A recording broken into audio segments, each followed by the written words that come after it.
Thank you all for staying up so late. I'm still at the office today. It's rather unusual, but all right. My talk is actually not a game studies talk. It's a talk about game studies. Because I start with a rather current anecdote. Just this week in a thesis defense, a student of mine said that games and game studies are still young and that games research is still in its fledgling stage. These are statements we can hear and read in game studies almost every day. I want to think about why we repeat these statements again and again. I have to state before I start, this talk is not a way to oust colleagues. What I want to describe and talk about is something we all as game studies researchers do, or at least have done. We position ourselves, our research, or games research in general as some kind of pioneer work. It is an insight my colleague Magdalena Leichter had in an essay where she describes how it feels to start out as a young games researcher. And I quote, "Although it is often emphasized that it is a young discipline, my early involvement with game studies oscillated between challenge and curiosity, between the impression of being able to contribute ideas and the realization that much that was supposedly new had already been explored and formulated more precisely than in my own imagination. As a student/junior researcher, a subject does not feel very young at first either. Then you can look back on a solid 20 years of relevant inter and multidisciplinary research." And she's right. There is a framing of research on games that follows along the following lines. Game studies is a young field and a young discipline. The research topic is young as well as underappreciated. This research is the first of its kind. We happy few are the only ones interested in researching games. But as Magdalena Leichter points out, can we really say that game studies is a young discipline? 20 years ago, Espen Aarseth declared the year one of game studies, and you already know that. 2001 can be seen as the year one of computer game studies as an emerging field. This year has seen the first international scholarly conference, and so on. The student programs are offered for the first time in universities, and it might be the first time scholars and academics take computer games seriously as a cultural field whose value is hard to overestimate. The rhetoric is clear.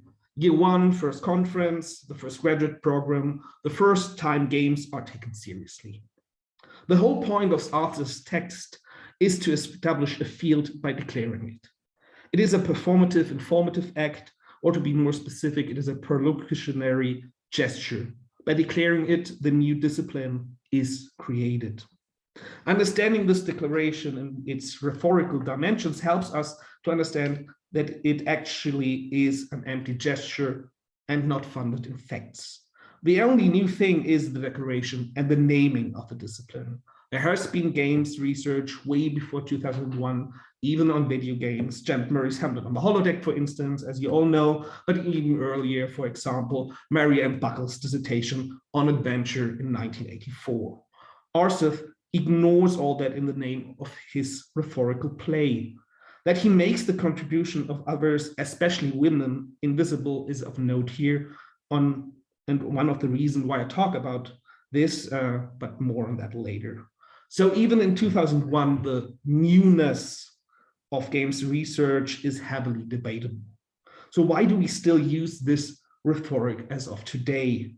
I think the framing of game studies as a young field has or can be framed in two distinct ways. A rhetoric ritual as a rhetoric ritual and part of the discipline of the field in the sense of Michel Foucault, or as a mythos of game studies.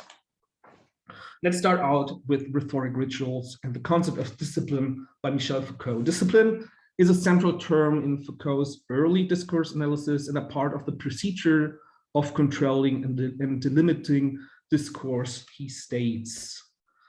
A discipline is defined by a domain of objects, a set of methods, a corpus of propositions considered to be true, a play of rules and definitions of techniques and instruments. All this constitutes a sort of anonymous system at the disposal of anyone who wants to or is able to use it. He goes on that all these are the requisites for the construction of new statements. For there to be a discipline, there must be the possibility of formulating new propositions ad infinitum.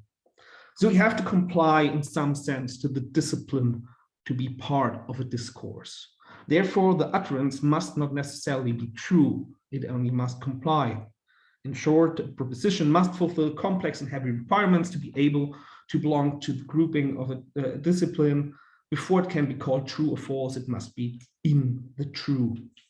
If you follow this approach, the framing of youngness and newness has become a ritual and a rule which one has to follow to be part of the game studies discourse, or at least it helps propositions and thus researchers to be counted as part of the discourse. This might be an explanation how this framing became ritualized, but it does not explain why.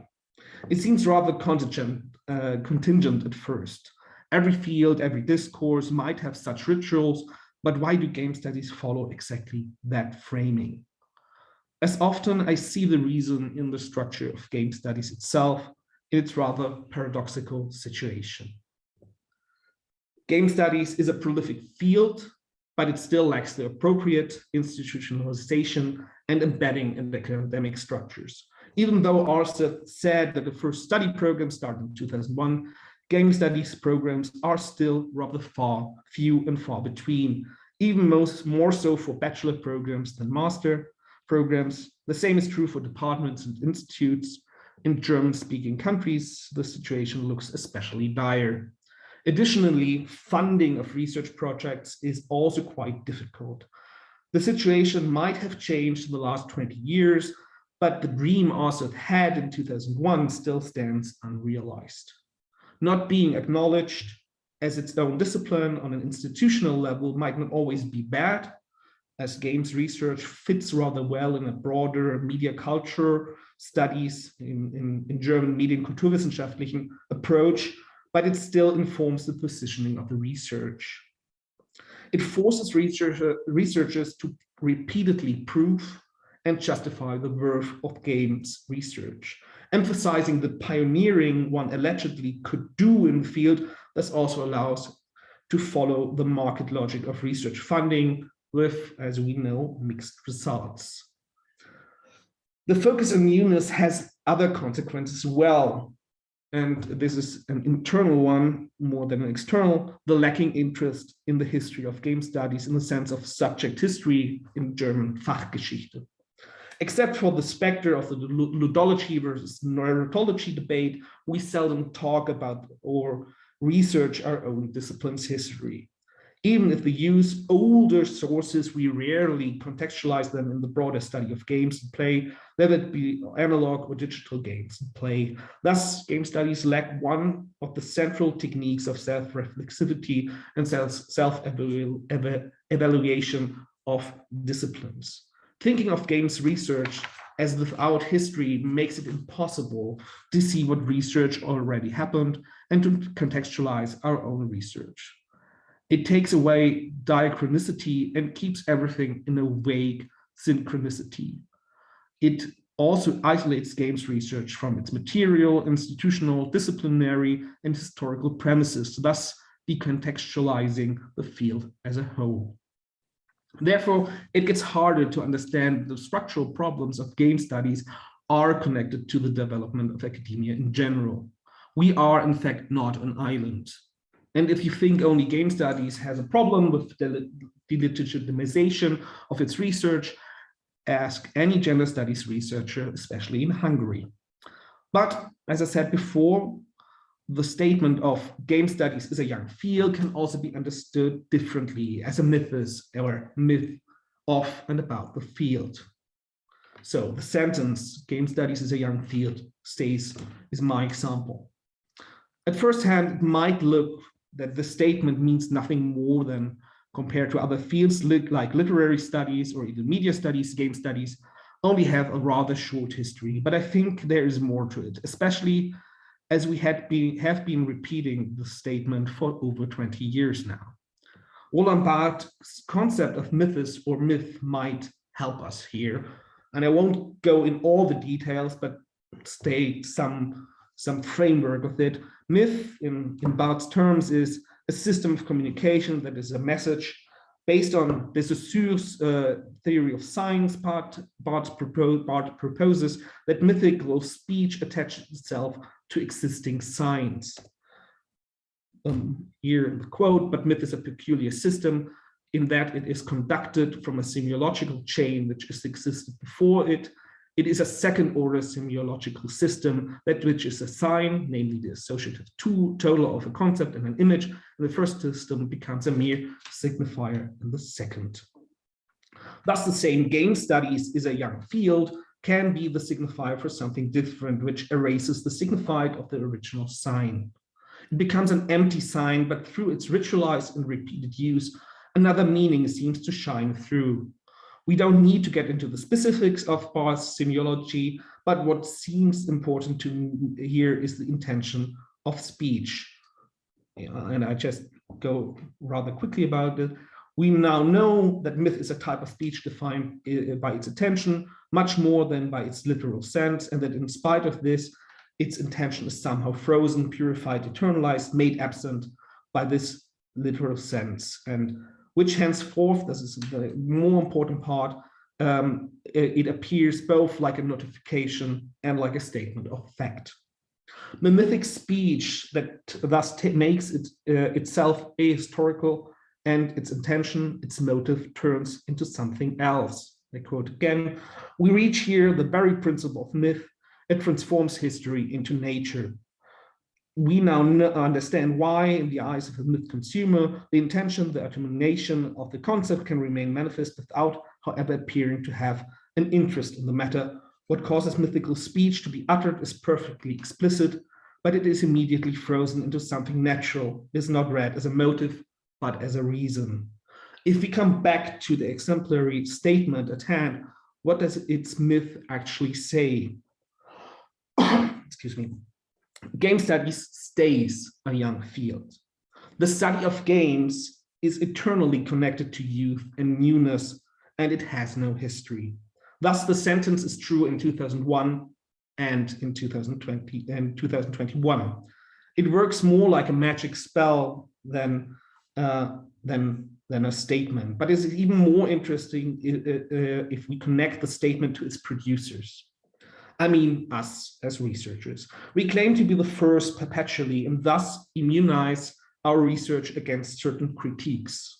Because if we are the first and the field is young, who could be able to criticize us? We as a field are still in the beginning. Problems are thus natural and not really our fault. Of course, this stands diametrically opposed to the desired recognition game studies seek, but it harmonizes quite well with the discursive rules of games or games culture, which also favors newness above all else. In addition, the myth of the pioneers creates exclusivity. Combined with the us versus them rhetoric that games research is underappreciated and nobody else is interested in it, something which might have been at least partly true 20 years ago, now not so much, game studies closes itself off. The happy few in a young field as pioneers is the self-proclaimed image of game studies. And now I come back to Hausinker finally, and we have a concept for that, Hausinker's magic circle. And I won't quote that all, you know it, what the magic circle is. We heard it, Gabriel put it flawlessly, but just to remind you, a space for a purpose, making it out for the purpose of sheer play and stuff like this, a turf, and turf might be the right word here. This spatiality of games and play secludes us or the research from the rest of the world, but as Hausinker points out, it also constitutes order, and this is a really important part. The order has to be accepted to be part of the game. Thus, he differentiates between spoilsport and the cheat. We had that in the chat before. the spoil sport, it is curious to note how much more lenient society is to the cheat than to the spoil sport. This is because the spoil sport shatters the play world itself.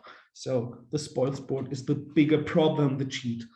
Nobody cares. And Huizinga makes also clear, and I want to connect all these thoughts together, that with the help of the magic circle and its inclusion-exclusion difference, communities are formed.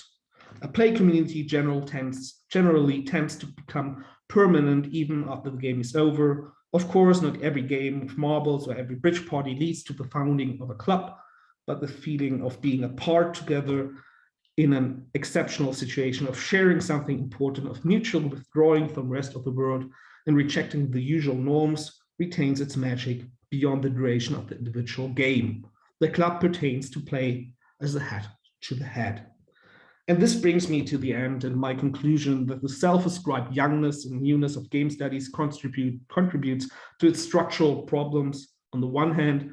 On the other hand, it creates exclusivity and thus game studies' own magic circle, or if I may, magic circle jerk. Thank you.